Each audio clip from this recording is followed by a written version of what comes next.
കഴിഞ്ഞ വർഷം ഏറെ നിരൂപക പ്രശംസ നേടിയ ബ്ലോക്ക് ബസ്റ്റർ ചിത്രമായ കിഷ്കിന്ധാ കാണ്ഡത്തിന് പിന്നാലെ ചിത്രത്തിന്റെ ടീം പുതിയ ചിത്രവുമായി വീണ്ടും എത്തുകയാണ്.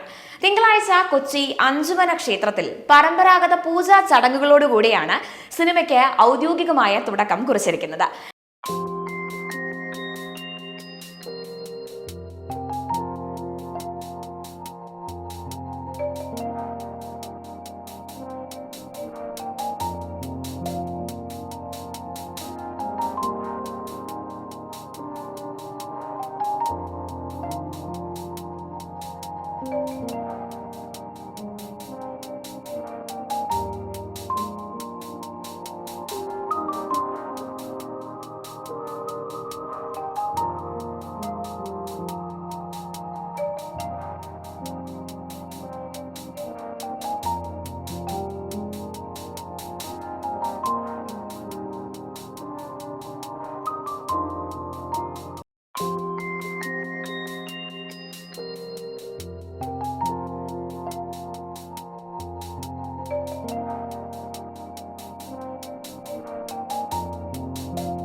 ദിൻജിത്ത് അയ്യത്താൻ സംവിധാനം നിർവഹിക്കുന്ന ഈ ചിത്രത്തിൽ ആലപ്പുഴ ജിംഖാനയിലെ നടനായ സന്ദീപ് പ്രദീപാണ് നായകവേഷം കൈകാര്യം ചെയ്യുന്നത്.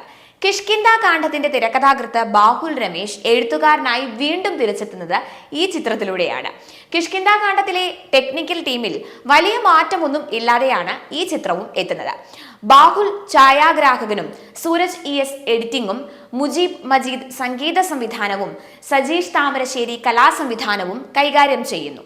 ഹാപ്പി സാപ്പിയൻ സ്റ്റുഡിയോസും ആരാധ്യ ക്രിയേഷൻസും സംയുക്തമായാണ് ഈ ചിത്രം നിർമ്മിക്കുന്നത്.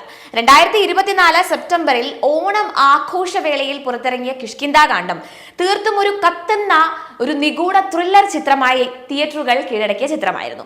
ഈ ചിത്രം വ്യാപകമായ രീതിയിലാണ് നിരൂപക പ്രശംസകൾ എല്ലാം നേടിയത്. കഴിഞ്ഞ വർഷത്തെ ഏറ്റവും വിജയകരമായ മലയാള റിലീസുകളിൽ ഒന്നായി ഈ ചിത്രം മാറുകയും ചെയ്തു. 2019 18-ാം പടി എന്ന ചിത്രത്തിലൂടെ സിനിമാ രംഗത്ത് അരങ്ങേറ്റം കുറിച്ച ആളാണ് സന്ദീപ് പ്രദീപ്. 2023 ഹിറ്റ് ചിത്രമായ ഫാലിമിയിൽ ബേസിൽ ജോസഫിന്റെ സഹോദരനായി എത്തിയ സന്ദീപിന് വലിയ രീതിയിലുള്ള അംഗീകാരമാണ് ആ ചിത്രം നേടിക്കൊടുത്തത്. അദ്ദേഹത്തിന്റെ ഏറ്റവും പുതിയ റിലീസായ സ്പോർട്സ് കോമഡി ചിത്രമായ ആലപ്പുഴ ജിംഖാന ബോക്സ് ഓഫീസിൽ ഇപ്പോൾ മികച്ച പ്രകടനമാണ് കാഴ്ച വെച്ചുകൊണ്ടിരിക്കുന്നത്.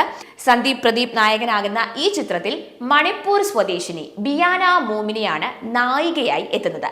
കൂടാതെ വിനീത്, നരേൻ, അശോകൻ, ബിനു പപ്പു തുടങ്ങിയ മറ്റ് താരനിരകളും ഈ ചിത്രത്തിലുണ്ട്.